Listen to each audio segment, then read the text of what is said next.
If you're like me, you have no clue who Victoria Hand was. Well, let's fix that by going over some character history and lore in this installment of It's Story Time, yay! Who are these people? What's going on, nerds? Before we get going, I'll just say that one of the viewers said, hey, maybe separate the lore and the card review. So I'm doing that.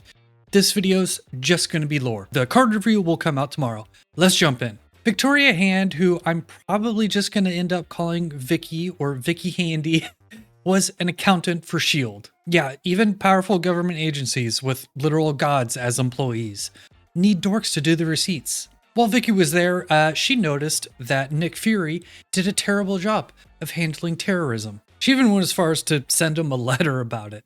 Dear Nick Fury, you suck at your job. Sincerely, Vicky Handy. Nick didn't like that too much, and who would? He sent her to Portland as punishment to go live with a bunch of hippies. And honestly, I would be upset too. Hippies are the worst. So the secret invasion happens. I'm sure you know of that.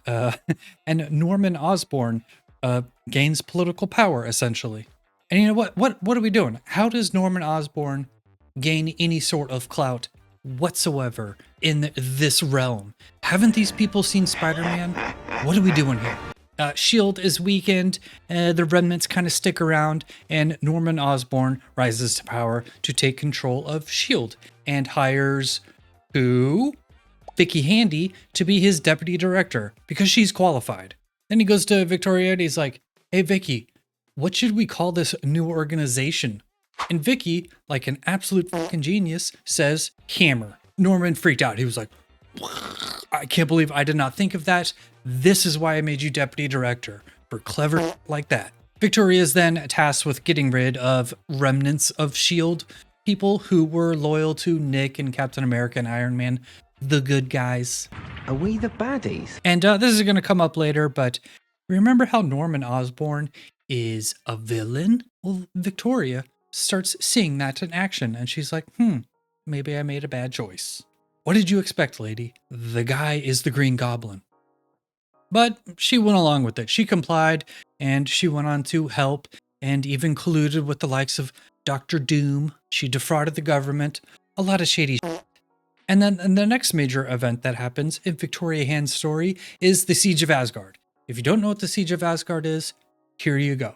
The siege basically started because Norman Osborn wanted to consolidate power, so he went to Obama, President Obama, and said, hey, Asgard is a national security threat. And Obama he wasn't buying it. Then Loki was there, obviously, because Loki is also a bad person, and this is a bad person story. Loki shows up, and he's like, hey, Norman, you remember 9/11? Norman's like, yeah? And Loki's like, remember how we invaded Iraq for a bunch of bullshit reasons after 9/11? And Norman is like, yeah?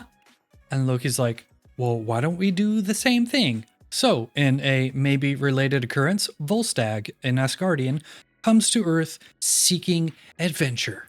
Okay, seeking adventure on Earth. You're from Asgard, dude. Anyways, you see where I'm going with this? Asgardian comes to Earth. Loki mentioned, hey, maybe we should set some people up.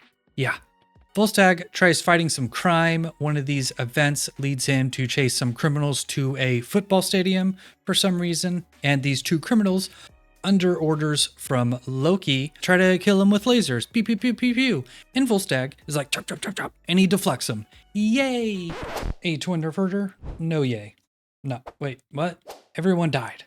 That's so many people. Yeah, it's like 80,000 people. Because stadiums are big.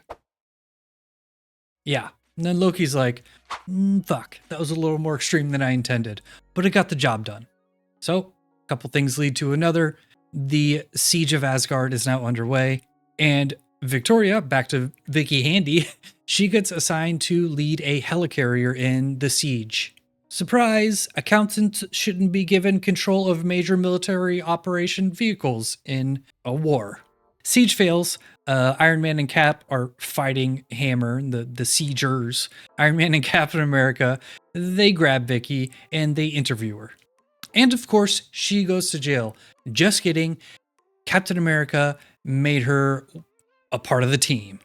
Everyone in this fucking story is an absolute moron. I swear to God. No one trusts Vicky whatsoever. The remnants of Hammer, who are led by Superia, sure. She shows up and she sees Vicky and she's like, "You two-timing hooker." And then Vicky was like, No. It was all a ruse to get information. I'm a double agent. Osborn and the Dark Avengers actually go and attack Iron Man and Captain America and the rest of S.H.I.E.L.D. And then Captain America was like, "Are you a double agent? You bitch." And then she's like, "No, I'm a triple agent." What? Stop the cap. Yeah, I'm not buying it. Anyways, but that's what she said. So she's a triple agent. Shortly after, Victoria Hand is possessed by Daniel Drum, better known as Dr. Voodoo. Okay, Dr. Voodoo. Drum, I'm going to call him Drum.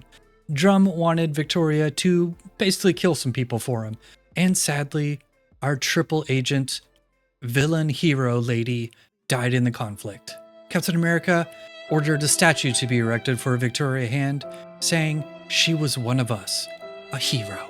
Cap, you silly bitch. That lady is not a hero. She was just saying whatever she needed to at any given moment to not get in trouble. And that concludes the story of Victoria Handy. Or does it? Victoria, she wasn't really dead. She was secretly working for Mephisto this whole time as a quadruple agent. And no, just kidding. She was dead. That story's over.